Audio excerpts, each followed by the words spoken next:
para que ustedes puedan escribir lo que está en la pizarra. ¿Ya? Vamos a hablar de varias cosas y vamos a hacer un ejercicio de nivel básico, vamos a ir agregándole algunas cositas a nivel de renta. Hoy día corresponde la unidad 3 de este curso. La unidad 3 de este curso es relacionado con el impuesto a la renta y de esa manera es que se expone lo siguiente. A nivel de temas importantes relacionados con el impuesto a la renta, lo primero que debemos destacar es el cálculo. ¿Ah? Saber calcular el impuesto a la renta es una cuestión no muy fácil de hacer, digamos, pero tampoco es imposible. ¿Ah? Requiere un poquito de análisis, comprensión, dedicación y tal vez también requiere un poquito de gusto, porque si no te gusta la cuestión no te va a entrar, ¿cierto? ¿Ah? Dice acá, ahí está la explicación de todo. ¿Eh? Cálculo del impuesto a la renta, chiquillos, depende del régimen tributario. ¿Qué es un régimen tributario? Cuando ustedes escuchan la palabra o la frase régimen tributario, ¿qué se les viene a la cabeza? Solo algunas opiniones, no se acumulen. ¿Qué piensan cuando ustedes escuchan régimen tributario? ¿Qué es un régimen tributario? ¿Qué es un régimen? ¿Qué es la palabra régimen? Como reglas. Reglas, ¿cierto? ¿Qué más? Son las reglas del juego, ¿cierto? Eso es, el régimen tributario lo que busca es establecer reglas, normas, para efectos de cómo las empresas deben tributar. Un régimen tributario responde a lo menos a 4 preguntas importantes. Entonces anotemos ahí qué cosas tenemos que tener en cuenta de un régimen u otro, porque esta cuestión responde a 4 preguntas. La primera, un régimen tributario responde a la pregunta ¿cómo se determina la base afecta impuesto? Si a uno o a ustedes le preguntan ¿cómo determinas la base afecta impuesto? Lo primero que tienes que decir tú, depende. ¿De qué depende? Del régimen tributario, ¿cierto? Porque esa pregunta tiene varias respuestas y eso es en función del régimen tributario. Entonces un régimen responde a la primera pregunta, que es ¿cómo se determina una base imponible? 2.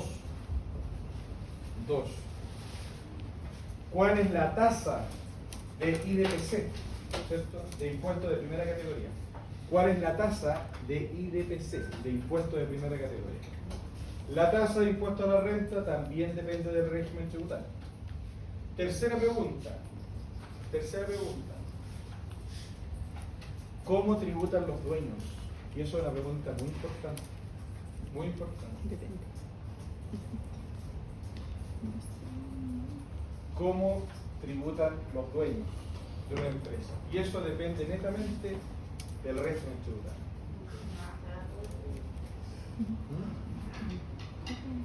¿Cómo se determina la base imponible? ¿Cuál es la tasa de impuesto a la renta? ¿Cómo tributan los dueños?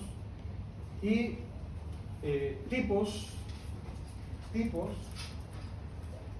de registros que debe llevar una empresa. Tipos, y esa pregunta es más abierta en todo caso, tipos de registros que debe llevar una empresa. Tipos de registros que debe llevar una empresa. Siendo así, ustedes pueden hacer lo siguiente, pues chiquillos, miren. Aquí tenemos los regímenes actuales. Entonces hagan esto ustedes, ¿cierto? Que sea como una tarea con lo que yo voy hablando, voy dando las ideas y ustedes lo van realizando, digamos. Coloquen los que tienen Excel o los que tienen cuaderno, coloquen el régimen. Y colocan el 14A, el 14B3, el 14B8, el 14B número 2, y eso no. Y después aquí colocan la pregunta 1, la pregunta 2, la pregunta 3 y la pregunta 4. Entonces ustedes van colocando ahí las respuestas. La pregunta 1, ¿qué era? ¿Cuál era la pregunta? ¿Cómo se determina la base? Entonces aquí ustedes colocan artículos 29 al 33, la cuestión se llama RLI, base efectiva, y le van colocando las características. Vayan haciendo ese, Ya. como ese esquema. ¿Ya? Quiero seguir mostrando esto para no perderme en todo caso. Pero es colocar los regímenes y colocar las preguntas para el lado. ¿Ya? O las preguntas hacia abajo y los regímenes para el lado como ustedes quieran. Primero, entonces, ¿cómo se determina el impuesto a la renta? El impuesto a la renta se determina de acuerdo con el régimen tributario al que pertenezca el contribuyente. ¿Ya? Y el régimen es las reglas del juego para poder cumplir con las obligaciones. Cuando hablamos de obligaciones, podemos distinguir dos tipos de obligaciones. La obligación tributaria principal y la obligación tributaria accesoria. Cuando hablamos de obligaciones tributarias, la principal consiste única y exclusivamente en pago de impuestos, cualquiera que se trate. ¿Cuál es la obligación tributaria principal de todos los contribuyentes? Pagar los impuestos.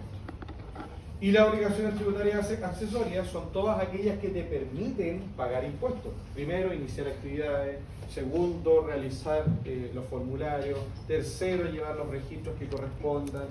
Hacer peticiones administrativas, formulario 21. No sé, cualquier cosa que tú hagas para cumplir con el servicio es una obligación tributaria accesoria. Así lo discrimina la ley cuando ustedes tuvieron código tributario.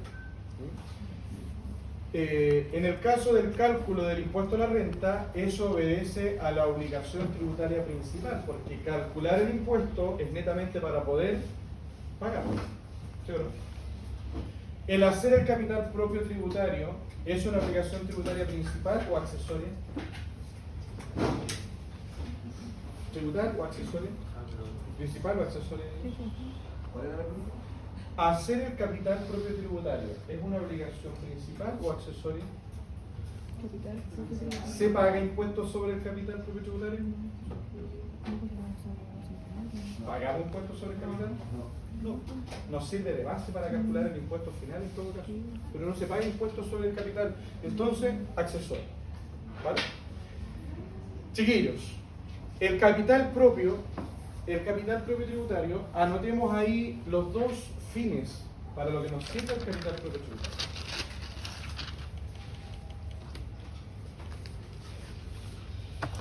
Coloquen ahí entonces capital propio tributario, CPT, el querido CPT, ¿cierto? Capital propio tributario, coloquen ustedes. Corresponde a todas, y ahí ustedes subrayan todas, le ponen color, rosado, negrito, lo colocan en una nube, pero a todas, sin ninguna exclusión, corresponde a todas las rentas que tenga una empresa.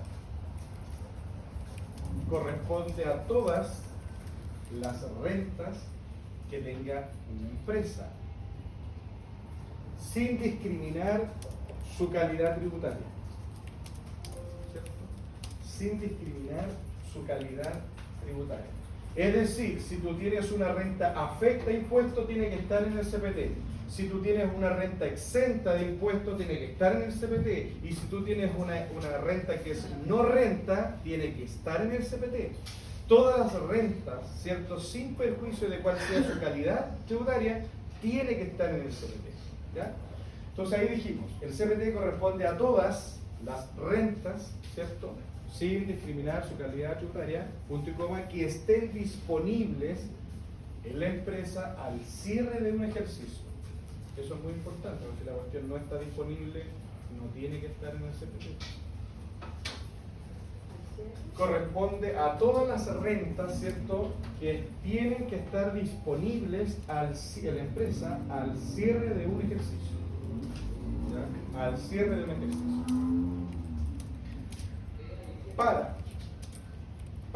Esos son como los objetos que vamos a decir del capital. 2 puntos, 1 al margen. Corresponde a todas las rentas sin discriminar su calidad tributaria, ¿cierto?, que tiene disponible una empresa al cierre de un ejercicio, coma, 1 al margen. ¿Para qué? Para, que los dueños retiren esa renta. O sea, si hay rentas disponibles que pueden hacer los dueños, retirarla. O sea, el capital propio tributario es toda la renta que tiene disponible la empresa para que los dueños se la lleven. Eso es lo que vale la empresa. ¿Ya?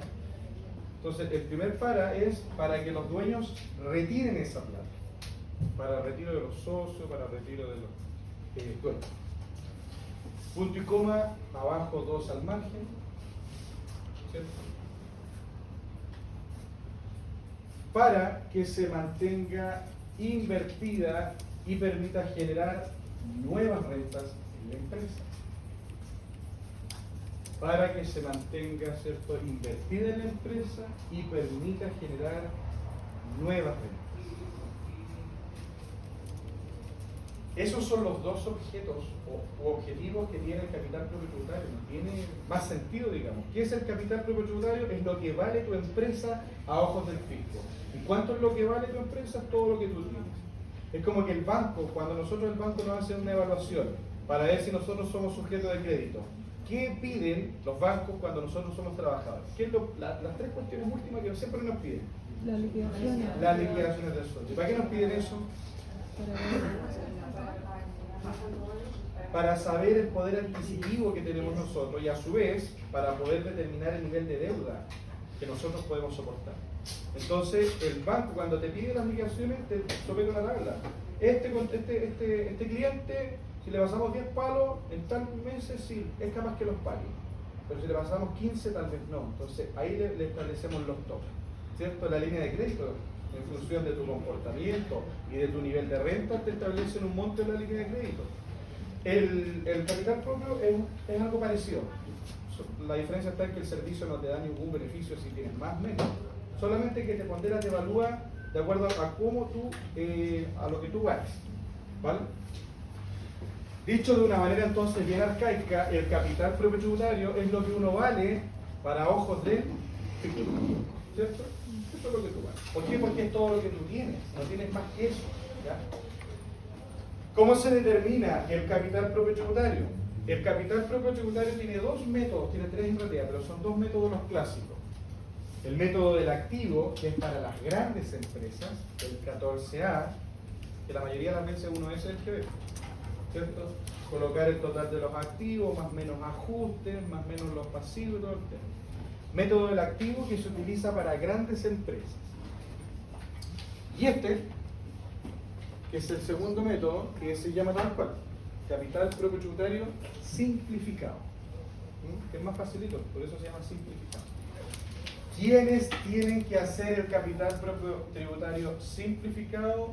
Los contribuyentes que son propios. Ellos tienen que hacer el simplificado. Y en esencia el Servicio de Costo Interno se los hace. El capital propio tributario simplificado, cuando ustedes lleven un contribuyente que sea de 3, se meten a la página, indagan por ahí, el capital propio tributario simplificado sale hecho. Está listo para el servicio. Solamente que el servicio hace esto. Dice, de acuerdo a los antecedentes que tengo yo en mi poder, yo te propongo este capital propio simplificado. Esté bueno o esté malo, es tu responsabilidad como contribuyente darle el clic de aceptar. Porque el servicio te propone lo mismo.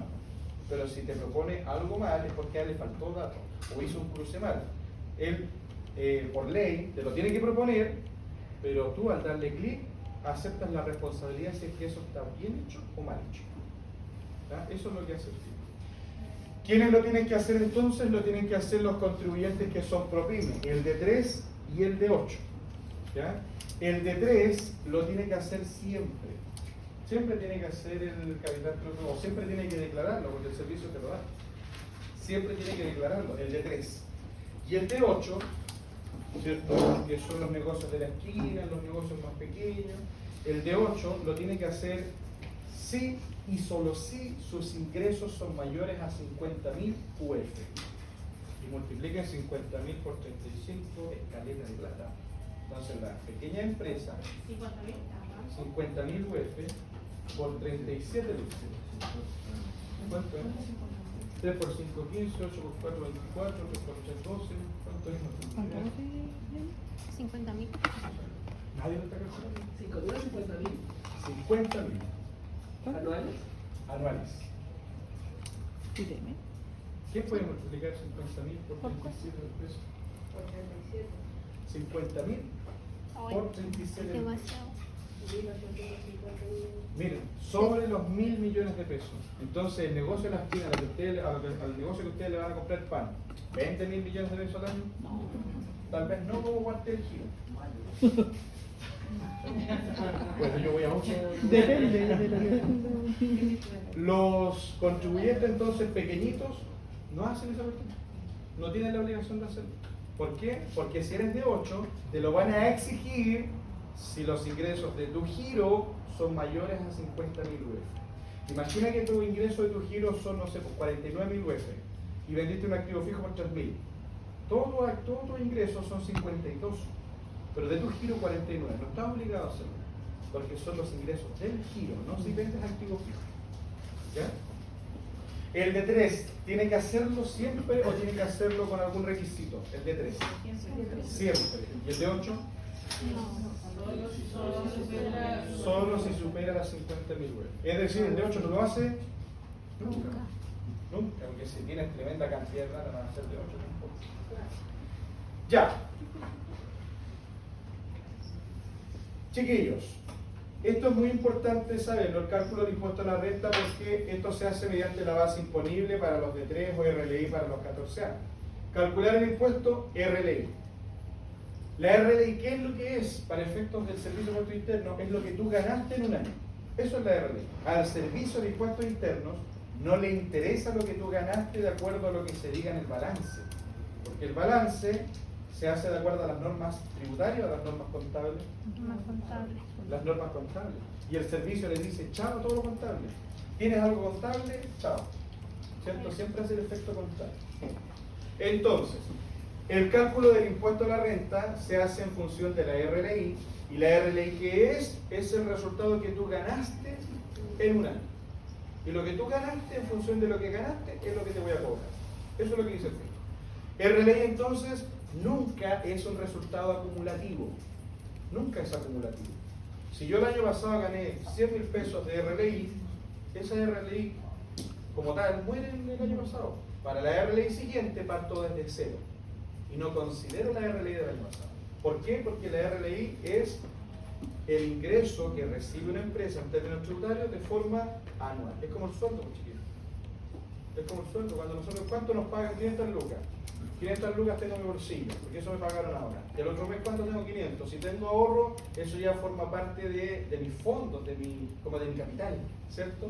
Pero no de mi ingreso mensual, porque mi ingreso mensual es el sueldo. Eso es la RLI. Como el ingreso mensual que recibe la empresa, pero en un año. Mientras que aquí en el capital propio, nosotros habíamos dicho que estaban todas las rentas. Entonces, si el año pasado yo gané 100 y esa utilidad sigue ahí, tienen que estar en el CPT. Ahí sí se va acumulando, ¿vale? Y ahí en el CPT va a estar la renta afecta, va a estar la renta exenta, va a estar la renta no renta, van a estar todas las rentas. ¿Por qué? Porque lo que le interesa al capital propio es saber cuánto tú tienes. Y no me interesa si es afecto o no afecto, porque lo que me interesa es saber lo que tú tienes, ¿vale? Una vez, si ustedes se dan cuenta, acá es lo que tú ganas en un ejercicio, en un año, acá lo que tú tienes de forma acumulada, y como tú en el capital propio tienes todo acumulado, no tienes una distinción de lo que es renta o lo que no es renta, se hace imperiosa la necesidad de controlar las rentas. Y es por eso que nace el registro tributario de rentas empresariales. ¿Qué es el registro tributario de rentas empresariales? Esa cuestión es un chanchito, ¿no? Eso es un chanchito. ¿Alguno de ustedes alguna vez ha juntado plata en una alcancía? ¿Cierto? Y ha dicho, lo que voy a juntar en el balón del IPIGA es para comprarme los estudios en marzo, los cuadernos. Después la otra es para vacaciones. Entonces uno va colocando la plata como en distintos instrumentos para distintos objetos. Eso es el registro empresarial.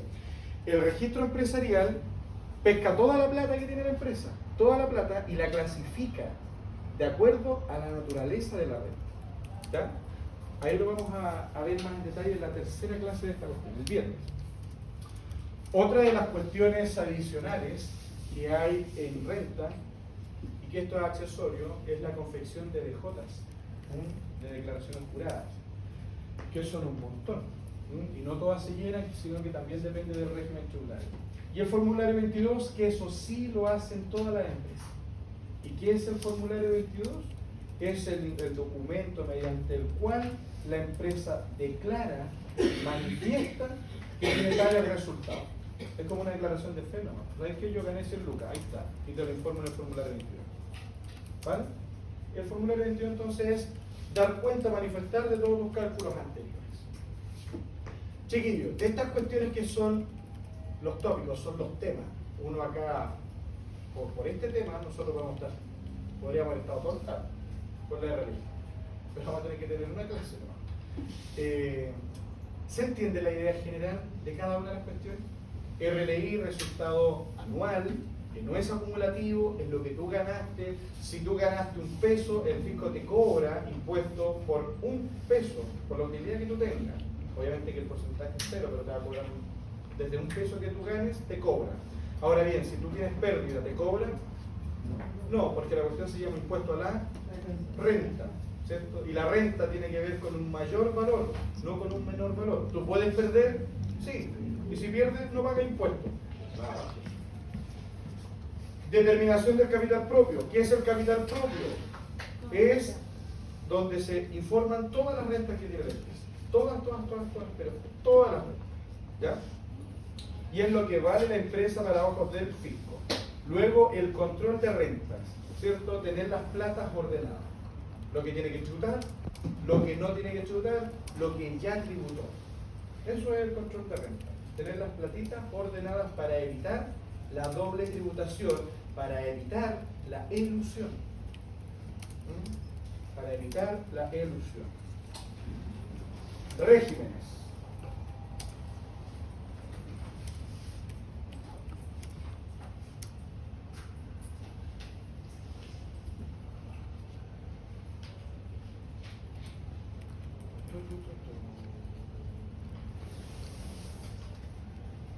Denme un minuto porque voy a ver una cosita.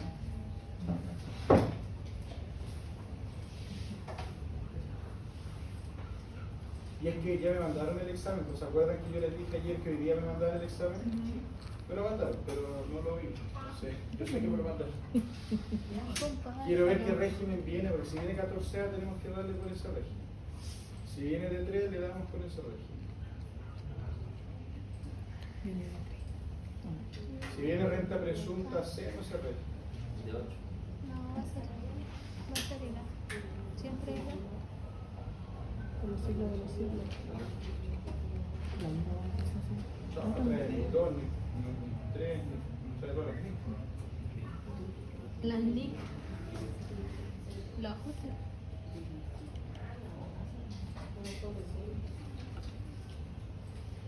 Pero, ya, es 14A. Es 14A. Entonces vamos a mandar en 14A con más o menos los datos que trae el ET y vamos a pasar rapidito por estos otros regímenes, más o menos para que tengan la idea. Regímenes actuales en Chile, es decir, cuando una persona o grupo de personas crea una empresa y ésta se constituye como tal, tiene que estar acogida a uno de estos. Tiene que jugar el partido con uno de estos regímenes, pudiendo ser el 14A. El 14A es abierto a todo público. El 14A no tiene ninguna restricción. Usted se junta con su mejor amigo, con su mejor amiga, con su socio del alma o solito emprende un negocio y quiere hacer empresa, el 14A le dice, bienvenido, vente para acá. No tiene ningún requisito de entrada, ni uno. El costo tributario de este régimen a nivel de empresa es de un 27%. ¿Ah? Es de un 27%. Y al ser semi-integrado, quiere decir que la integración no es completa. ¿Y qué es la integración? La integración tributaria es simplemente la posibilidad de esto, de que el impuesto a la renta como empresa se pueda descontar como crédito en los dueños de la empresa. Eso es la integración. Entonces, cuando aquí dice semi-integrado, ¿el impuesto que paga la empresa lo va a poder descontar completamente el socio? No, porque no es completamente integrado. Esa es la integración, que el impuesto de la empresa se descuente por los socios. ¿Ya? Como es semi-integrado, el impuesto de la empresa no se descuenta completo por los socios, sino que se descuenta en un 65%. Entonces ahí ponga usted como ejemplo. Si la empresa paga 100, ¿cierto? si la empresa paga 100 de impuesto a la renta, el crédito para los socios de ese impuesto, si la empresa paga 100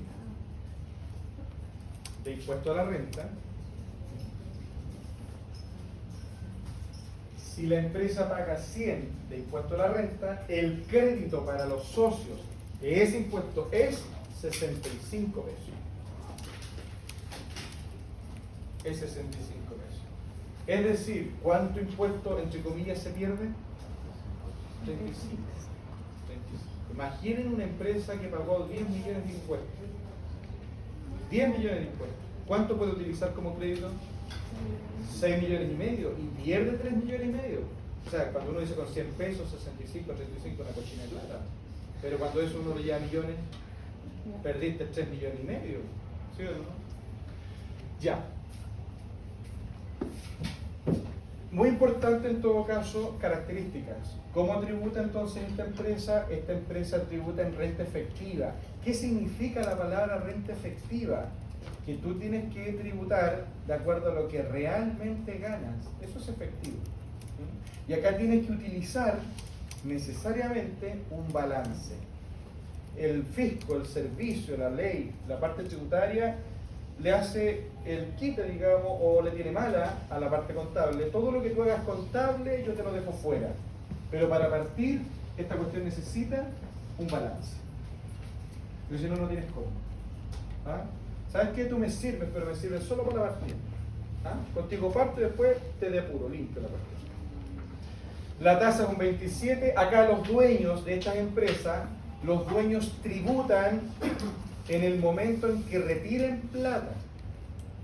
En ese momento tributan los dueños. ¿Vale? Eso es muy importante tenerlo claro. Es decir, imagine que la empresa en un 14A, la empresa ganó 100 lucas. Hola, hola. La empresa ganó 100 lucas y el socio no sacó ni un peso, ninguno, ¿el socio tiene que tributar? No. La empresa ganó 100 lucas y el socio sacó 30 lucas, ¿el socio tiene que tributar? Sí. ¿Por qué? Porque en esta empresa los dueños tributan cuando hagan retiros, cuando saquen plata de la empresa. Si el dueño no saca plata de la empresa, no tributa. Y aquí es donde aparecen las figuras, pero sublimes. Pagarle sueldo a los dueños, le emiten boleta de honorar a los dueños, hacen de todas las cuestiones para evitar el retiro, porque después el retiro será más caro. Chiquillos, ustedes cuando vayan a la empresa van a ver, o es muy común, que los socios tengan un sueldo, ¿cierto? Y a su vez de tener sueldo, se le emiten boletas de honorario. Esos mecanismos sacan plata. Después cuando agotan esas cuestiones, sacan los retiros. Chiquillos, 14 de 3. También es efectivo. ¿Por qué? Porque te pide un poco de contabilidad, pudiendo ser completa o simplificada, pero también te pide contabilidad. Acá la tasa, esta cuestión de la tasa es cambiante, como que ningún año está de acuerdo en la cuestión. Yo sé que esta tasa para todos estos años ha sido un 10%, ¿cierto? Y del próximo año va a ir subiendo hasta un 25%, pero basta que haya un decreto, basta que haya una normativa y la cuestión cambia para. ¿No? Entonces la tasa del PROPYME es un 10%. ¿Qué quiere decir eso? En todo caso, es una opinión súper personal, tiene que ver con liquidez, y ahí se jode lo que yo creo. El PROPYME es un régimen 100% integrado. Entonces imagina que tú pagas un impuesto del 10% o del 25%. Todo lo que tú pagaste, todo lo vas a poder recuperar. Todo. Entonces no le haya la lógica de vender el beneficio de que la tasa es más baja, de que incentivas o que estimulas si la tasa es más baja o más alta. Veamos el siguiente ejemplo, para que entendamos el tema de integración. Eres un 14 de 3 y la tasa, vamos a dejar aquí aparte, es un 10%. Imagina que esa tasa cambia o da lo mismo. Tu base imponible es de 5 millones de pesos. Entonces tú ganaste en el año 5 millones de pesos. El IDPC, el impuesto de primera categoría, era de un 10%. Entonces el impuesto es 500 lucas. 500 lucas. Imagina que el dueño retiró, en esencia retira no puede retirar los 5 millones, porque tiene 5, paga 500 lucas de impuesto, ¿cuánto le queda?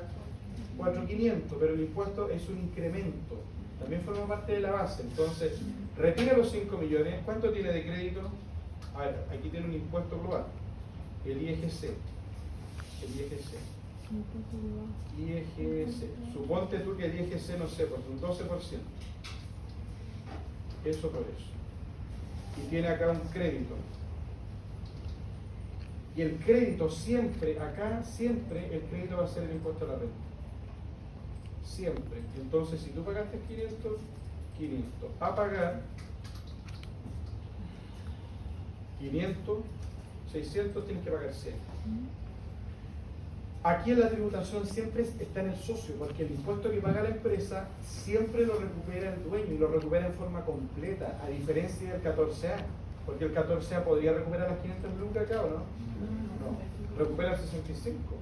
Entonces imagina que te sube la tasa, ya no es un 10, es un 25.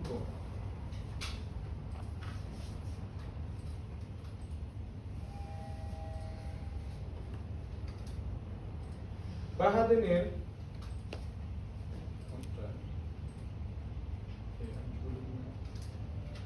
tener acá, ganaste 5 millones de pesos, pagas una tasa de un 25, entonces un cuarto, eso es 25, un cuarto, pagáis 1,5 millones, todo eso se lo pagaste al fisco como impuesto a la renta, pero después el socio va, retira, y esto no cambia, si el IGC no cambia, esa usted no la mueve. Siempre dice, bajamos el impuesto, ¿y qué impuesto baja? El de primera, pero no bajan el de segunda, Bachelet en algún momento lo que hizo fue bajar el de segunda, y eso lo vendió de bombo y platillo. ¿Por qué? Porque tocó los impuestos de segunda, y esa es la tributación final. Ahí muere el impuesto a la renta. Entonces, si baja el impuesto de segunda categoría, en efecto sí es un beneficio para las personas, para todos nosotros, para los dueños de empresa, para todos nosotros. Pero ¿qué es lo que hizo? Ustedes saben que el rural complementario exportamos. Si tú ganas de 1 millón a 800 lucas en el mensual, no paga impuestos. De 0 a 800 lucas no paga impuestos. Si ganas de 800 a 1,6 millones, paga un 4. Si pagas de 1,6 millones a 3 millones, paga un 8.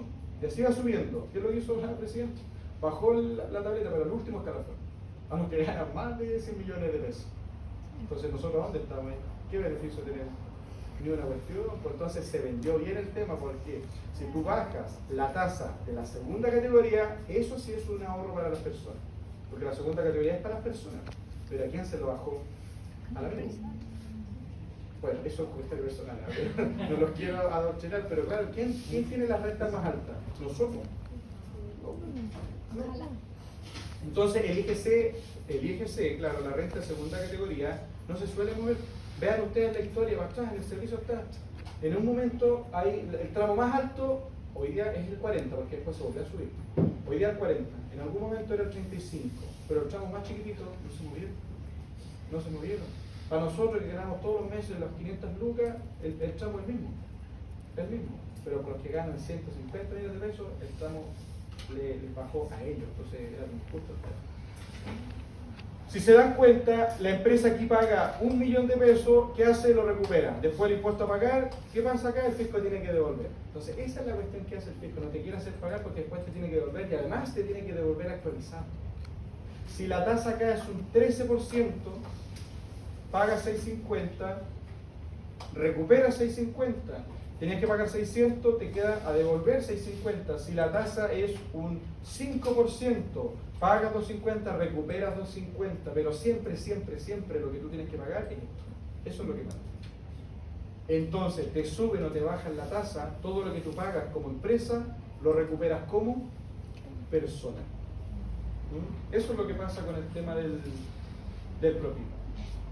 Todo lo que paga esta empresa lo recupera la persona. Ahora, la tasa de esta cuestión es un 10% y es totalmente integrado. ¿Cuándo?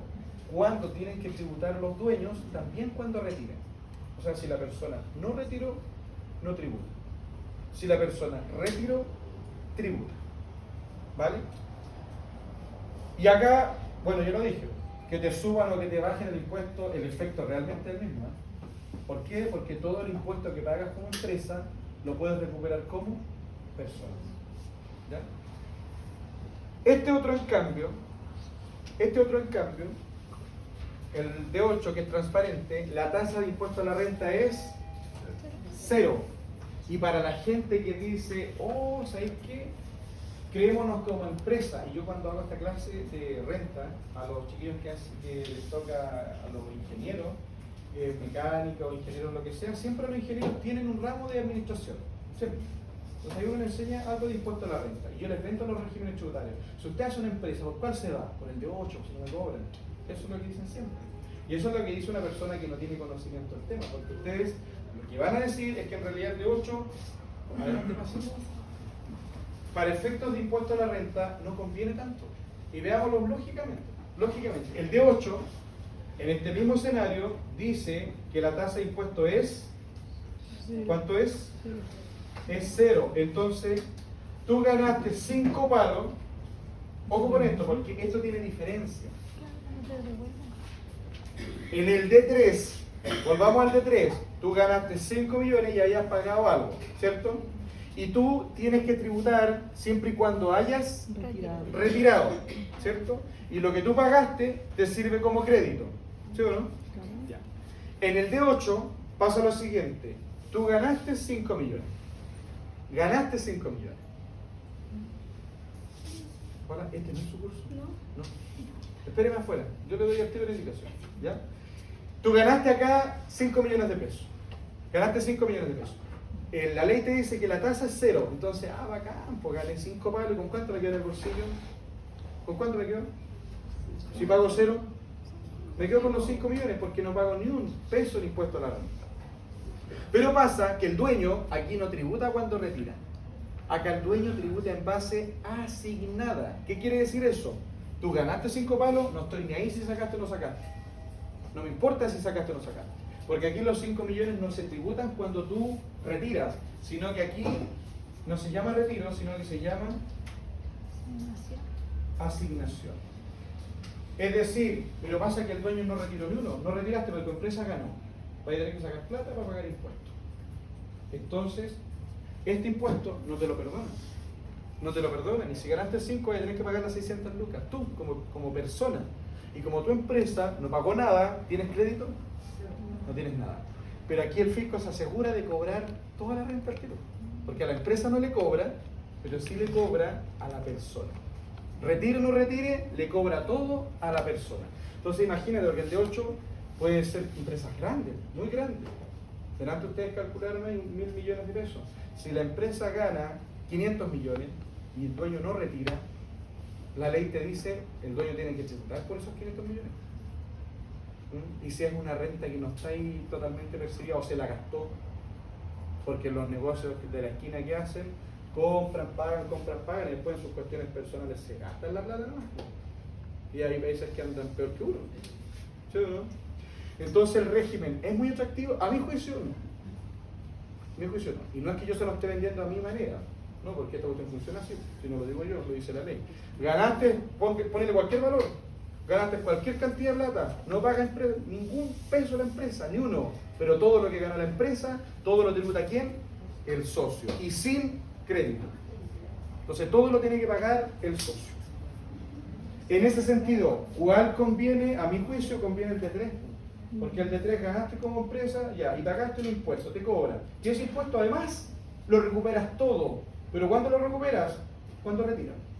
Y si no retiraste, no pagas. Entonces, ¿qué puedes hacer? Postergar la tributación. Me pago un sueldo, y nunca retiro. Me pago un sueldo y el sueldo, pero bueno el sueldo, pero nunca retiro. Mala la idea que le estoy dando todo. Deben un minuto para despachar ahí a una chiquilla que se confundió. Hola.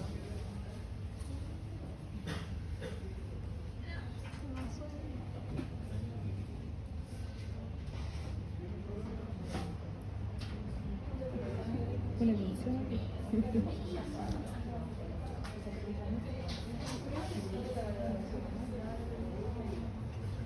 Me queda mierda, dice, mira.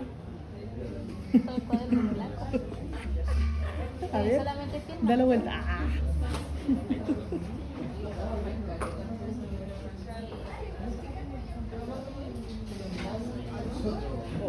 traje mi uno más uno. Quiero comer uno más uno. No, tengo agua, no la guardé. No sabes, la botella. Yo creo que se la llevo Roberto porque me la robo. No la encontré.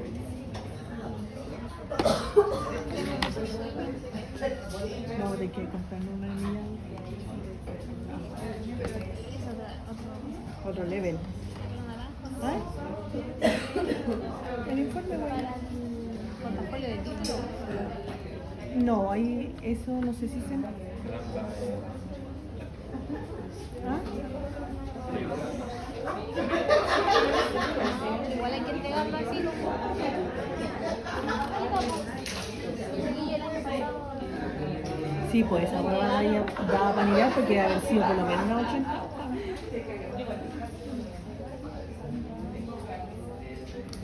Duele la cabeza. ¿A ti? ¿A ti? ¿A ti? No tengo nada para comer. Ayer compré un chicle, no me acuerdo de eso, pero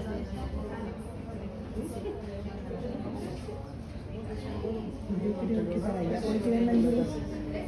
no, no venden. No, aquí no ese tenían día. nada. Ese día cuando nosotros fuimos a comprar, que no encontramos. Voy a tener que comprarme en el supermercado. Ayer me comí 4 y me quedo uno. A mí sí me decía que me comí 2. ¿Pero qué? Uno más uno de sacarita.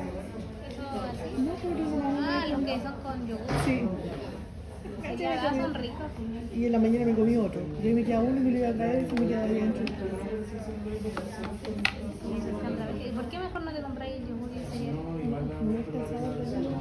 Ah, ya. Solamente eso. Ese. Pero lo venden en el pote y yo le pongo la azucarita aparte.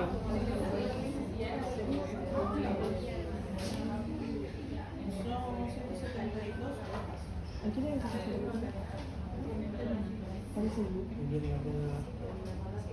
la voy a necesitar.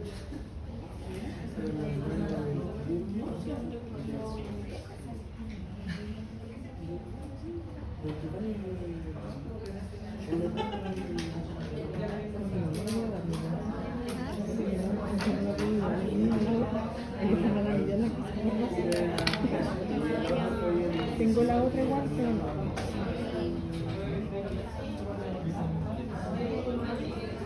Sacaron ¿Él le sacó la cosa?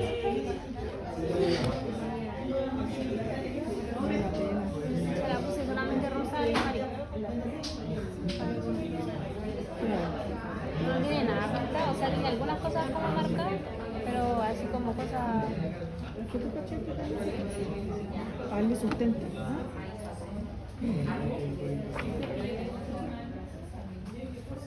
No tiene, no necesita. No, pero pesa mucho. Cuando era, y lo imprimió por una por un lado. Después lo enseñé. Sí, después me maestro y ya. Pero bueno, ¿tú cachai? Pero igual nos costó porque yo no sabía, pues, y tuve que aprender. Sí, porque no salía por ahí. Veía cómo la voy a salir, entonces Tenéis que. vi un tutorial, entonces la di vuelta. Pero depende de la impresión igual, pues, porque algunas te entregan como esto así. Esa. La entregan así. La mía la entrega así. No, la mía al revés. Entonces yo la doy vuelta y la pongo al tiro. La mía tengo que dar vuelta así.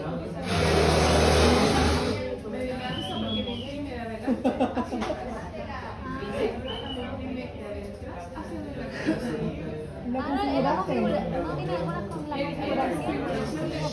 Igual te las pones fácil, pero no sé.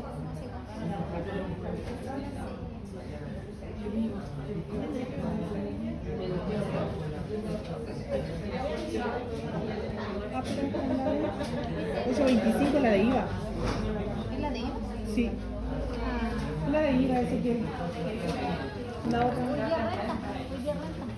Pero podía imprimir la otra mejor, tiene 30 páginas. Chiquillos. La imprimí.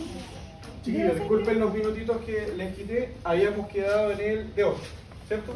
Sí. Regla general, 14A paga con 27, los dueños tributan cuando retiren plata. Si no retira plata el dueño, no tributa, ¿cierto? Y cuando retire el dueño y tribute, el crédito por impuesto a la renta no es completo, es un 65, te castiga.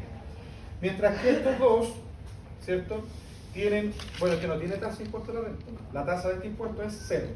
Pero ¿qué pasa acá? Que todo lo que gana la empresa, todo lo tributa el dueño, sin crédito, ¿cierto? Ni siquiera con pañales, así que la OMA. ¿Seguro? Y este otro paga impuesto a la renta, y lo que paga, sea alto o bajo el monto, todo lo que paga, todo lo recupera, ¿cierto? Porque pagaste 100, descuentas 100. Pagaste 50, recuperas 50. ¿Y cuándo haces eso? Cuando el dueño retira, ¿ya? Por último nos queda la renta presunta, y la renta presunta es mucho más fácil porque aquí no hay que hacer nada efectivo. Si este es el problema de la renta líquida, que hay que ser preciso, porque la ley dice renta efectiva, no dice renta como parecía, ¿ah? Renta como que se acerca, no dice así la ley, dice renta efectiva. Entonces acá es más preciso el tema, mientras que esta cuestión es presunta. ¿Y qué quiere decir que sea presunta? Que se presume que la empresa gana X plata. Aquí se hace una presunción. Y esto es solo para determinadas actividades comerciales, que son 3. ¿Cuáles son? Transporte de carga y de pasajeros, ¿cierto? Educación. La actividad agrícola, ¿cierto? Cosechar papas, choclo, vender todo de la tierra, ¿cierto? Y la última, la pequeña minería, ¿cierto? Entonces acá cuando tú te dedicas a una de esas actividades, es decir, si tú vendes pan, ¿puede ser renta presunta? No. Ya solamente aquí el requisito de entrada está en el tipo de actividad a la que tú te dedicas. Son para 3 tipos de actividades. Yo una vez pregunté en una de las charlas de servicio, ni la que está dando la clase sabía por qué son esas 3. Simplemente me dieron un motivo, que es que por el tipo de actividad es muy difícil que esto lleve temas administrativos. Pero eso pasa en todo orden de cosas. En todo orden de cosas, en otras actividades. Pero acá tiene que ver para las agrícolas, el transporte y para la pequeña minería, ¿cierto? Y lo que dice la ley de la renta dice, ¿sabes qué? Si tú eres agrícola, yo te voy a cobrar en base al terreno. ¿Cuánto vale tu terreno? Pum, en base a eso te cobro. Si tú eres transportista, ¿sabes qué? En base al vehículo, al valor de lo que tú utilizas para moverte y el remolque, en base a eso te cobro. Si tú eres de la pequeña minería, ¿cierto? Te voy a controlar las ventas. En base a las ventas y en base al valor del cobre, yo te cobro mi impuesto, porque eso tiene un tramo. ¿Ah? Tiene un tramo. Dicho eso, lo que nosotros vamos a ver entonces es la famosa 14A, la RLI. ¿Qué significa RLI? Renta líquida imponible. Imposible. Sí. A lo que vinimos. ¿Qué?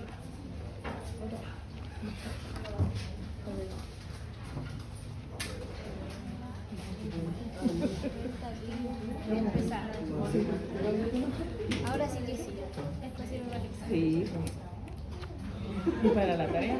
Para la tarea, para el examen. Saludamos a la Karina. Hola, Karina.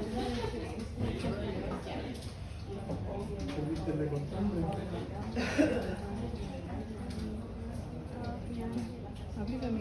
Mira la realidad. Porque me duele la cabeza. Yo creo que sí. Quiero dormir, ¿viste que me hace venir? Me lo he hecho ya como 3 veces. Ir eliminado, y los 3 vamos a hacer los trabajos de a uno. Por convivencia. Puedes salir haciendo trabajos solo, Carolina.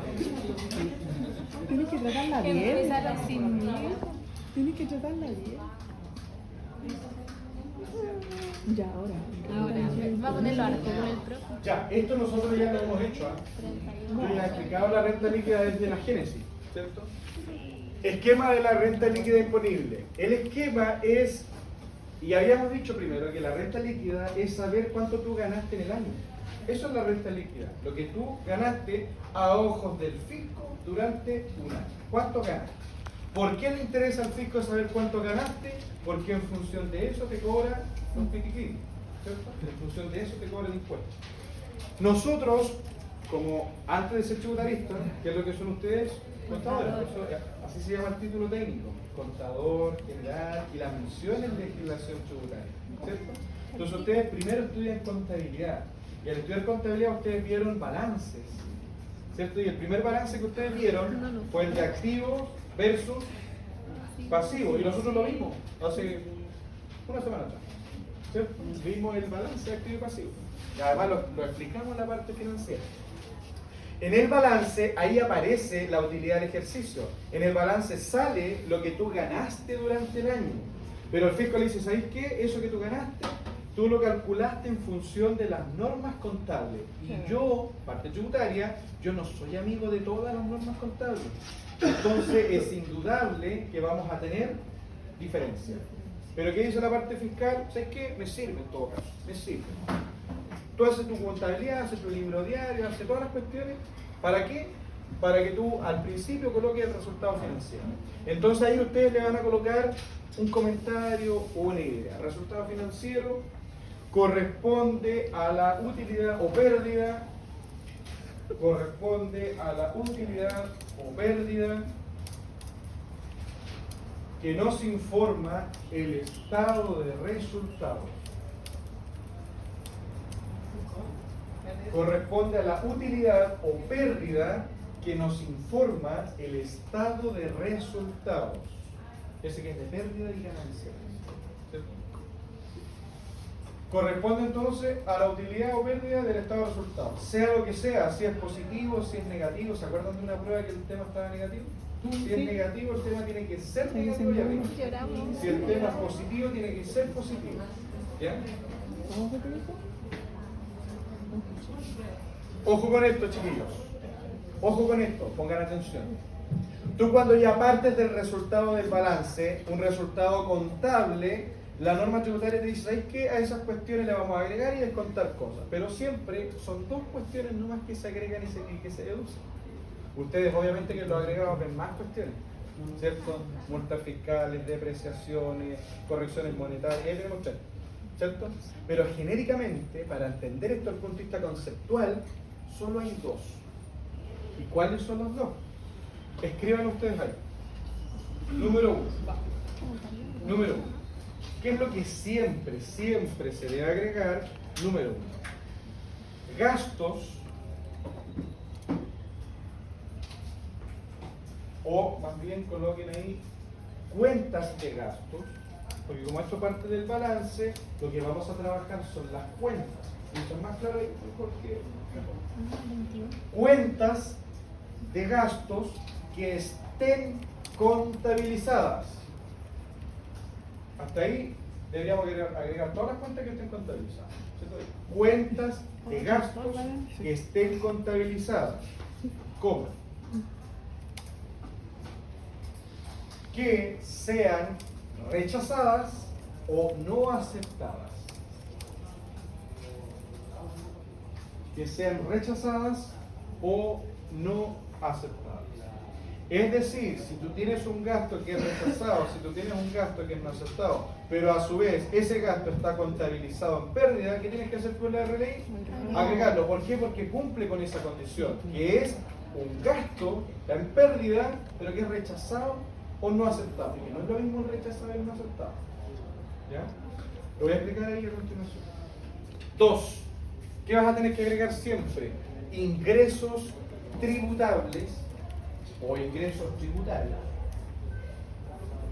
Ingresos tributables que no estén contabilizados.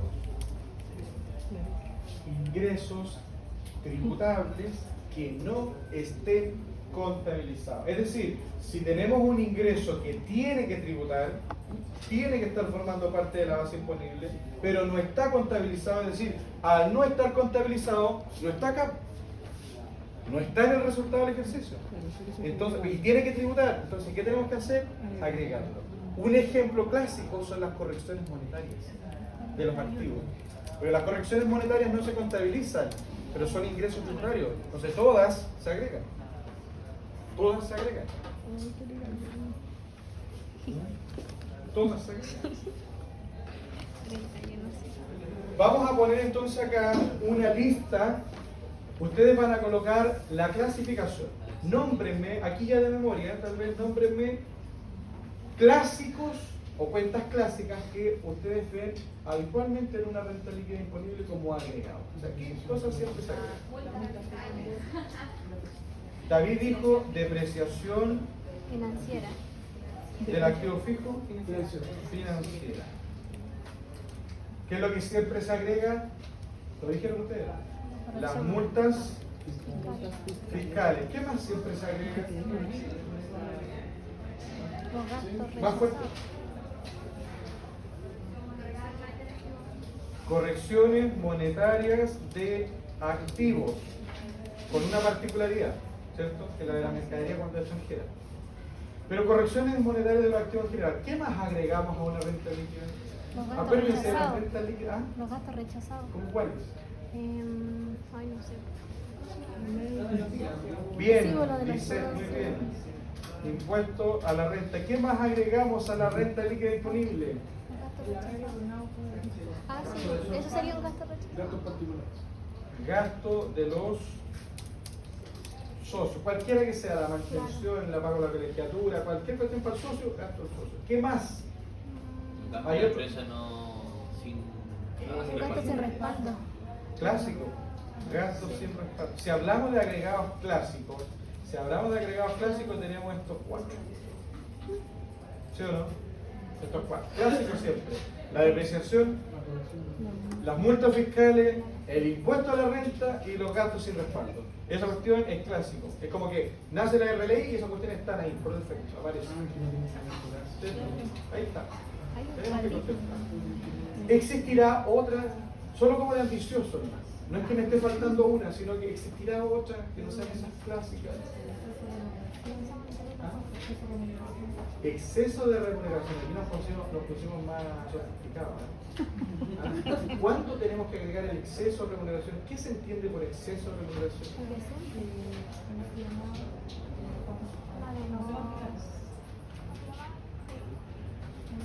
Pero remuneraciones a quién? Al personal. Si el personal tenía que ganar 1 millón, le pagamos 1,5 millones.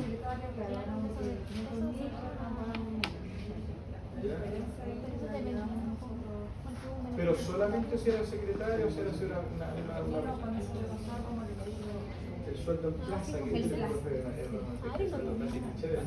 Pero además que no se particularidad cuando la persona que se le paga es el socio, es el cónyuge, es el hijo, hay algún parentesco con los dueños, ¿cierto? Muy bien, ¿eh? Esto ya es una particularidad, el exceso de sueldo de cónyuge, del socio, de los hijos, que antes todas estas cuestiones eran rechazadas. Y la ley dijo, ¿sabes qué? Yo te acepto porque imaginen una empresa pequeña. Una empresa pequeña, microempresa familiar, una MEF, puede que la señora Juanita fue y pidió su autorización para trabajar en la casa y todo el tema y empieza a generar ahí vender en la empresa. En la casa generar una actividad comercial. Y la señora Juanita sabe que tiene que ir al hospital y va al hospital. ¿Cierra las puertas del negocio o puede dejar al hijo atendiendo? Al hijo atendiendo. Puede dejar al hijo atendiendo, ¿cierto? Y el hijo le va a decir, ¿sabes qué? Mamá, anda nomás, pero no me dices nada, o le puede decir, ¿sabes qué? Le puede cobrar un sueldo, ¿no? Si el hijo no se dedica a otra cosa más que estar ahí en la casa y trabaja en la casa, que no es flojo, él trabaja en la casa. Si trabaja, ¿le puede dar un sueldo? Sí. Obvio. Entonces es una realidad. ¿Y qué pasaba antes? Antes pasaba que estaba la empresa, el hijo trabajaba y si trabajaba era rechazado la cuestión. Se rechazaba. ¿Ya? Hoy día el tema es aceptado el gasto, pero siempre y cuando sea razonable de acuerdo al mercado. Es decir, si el hijo trabaja de vendedor, ¿cuánto gana el vendedor en promedio? 1 palo. Y si al hijo tú le pagas 3 palos, ya tenés 2 millones en exceso. Entonces eso se entiende como gasto rechazado. Porque si los vendedores en la plaza, en el mercado, ganan 1 millón, ¿por qué estoy pagando 3? Si le pagas 1,2 millones, por ahí puede ser, pues estás dentro del promedio. ¿Se entiende la idea o no? Sí. Siempre que tú le pagues a un familiar del dueño, cónyuge, hijo, cualquier persona, que tenga una línea familiar, consanguínea. Si tú le pagas a esa persona y trabaja, pero el sueldo que tú le das es excesivo, el exceso es rechazado. Y ojo, el exceso no lo define el servicio por interno. No te dice, ¿sabes qué? Para la secretaria el sueldo tiene que ser de 500 lucas. Para los abogados tiene que ser de 3 palos. No te dice eso. Te dice que se entienda como un sueldo de mercado.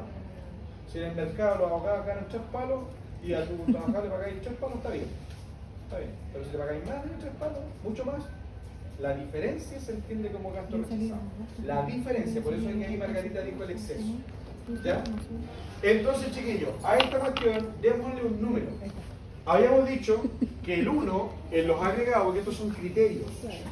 El 1 eran gastos que estaban en pérdida, ¿cierto? Pero que son rechazados o no aceptados. Y el 2 son ingresos que no estaban contabilizados, ¿cierto? Entonces acá, la depreciación, ¿qué es? ¿Un ingreso o gasto? Gasto. Y veamos si cumple esta cuestión. Depreciación financiera, ¿es un gasto? Sí, cumple el 1. ¿Está contabilizado? Sí, cumple el 2. ¿Y es rechazado o no aceptado? Sí, es no aceptado. ¿Y por qué? Porque la ley te acepta la depreciación, sí, pero no la financiera. Porque la financiera tiene un mecanismo diferente. El alcance de la depreciación financiera es diferente a la tributaria. Entonces, no es que no te acepte la depreciación, sino que el mecanismo de cálculo es el que no te acepta. Entonces, tú le colocas aquí como por clasificar, ¿no? 1. Multas fiscales. ¿Las multas fiscales son ingresos o gastos? Gastos. ¿Están contabilizadas las multas?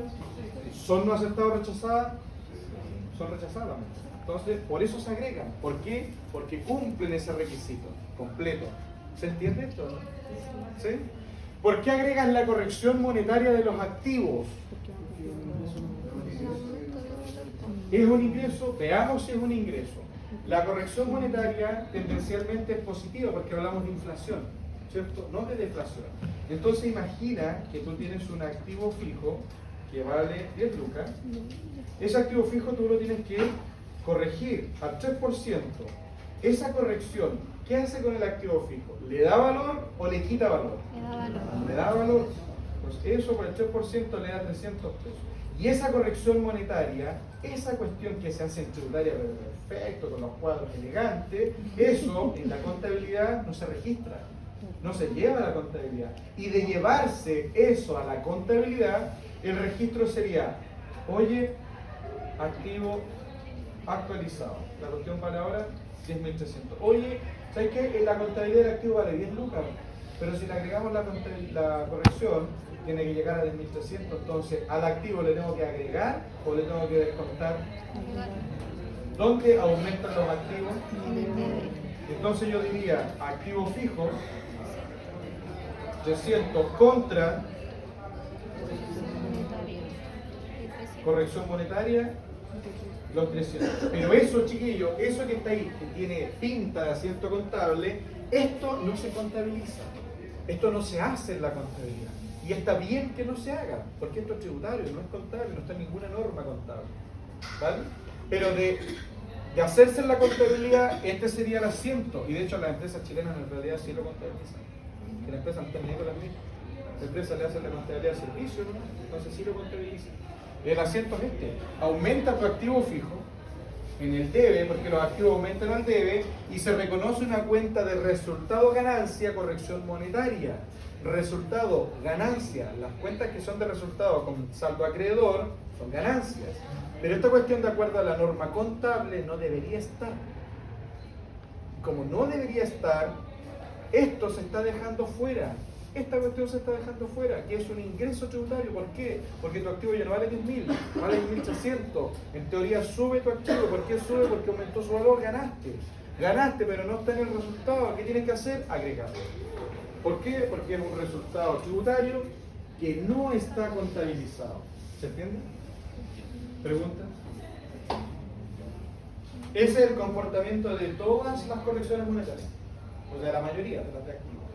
Entonces acá, esto sería 1, 2, 1, 2, 1, 2, 1, 2, 1, 2, 1 y 1. ¿Cierto? Ahí nosotros vamos catalogando.